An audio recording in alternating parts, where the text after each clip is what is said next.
The world before the flood had greater atmospheric pressure because of the gravitational weight of that firmament pushing in on the atmosphere. The world before the flood was protected from the harmful radiation.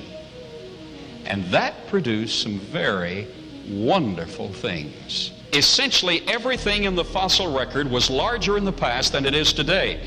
The great white shark today gets 36 feet long, but in the fossil record, he is 60 feet long. Something must explain that.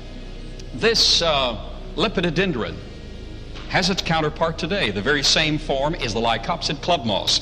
It gets 16 inches tall at best. But in the fossil record, that very same plant is 150 feet tall. We're not evolving.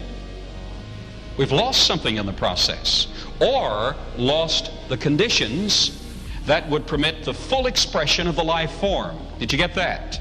Given these circumstances, with a little over 2 atmospheres of pressure, 25% oxygen in contrast to today's 21% oxygen, the brain from conception on would be hyperoxygenated, not to the point of toxicity. This is the perfect level, a little over 2 atmospheres of pressure, 25% oxygen. In the fetal formation of the brain, it would be enlarged to begin with. The cellular structure would be fed and nurtured from before the child was born.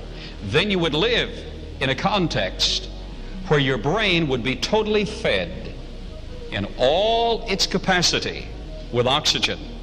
That means that every person sitting in this audience, if you were to live under these conditions and having been born under those conditions,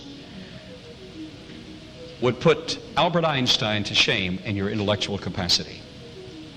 You have that capacity. Why don't you use it? Well, we really can't to our fullest capacity.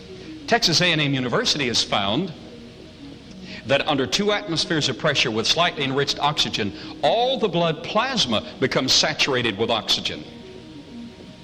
That means that overnight, an open wound heals. Today it takes 14 days for that open wound to heal. But overnight, under those hyperoxygenated contexts, an open wound heals.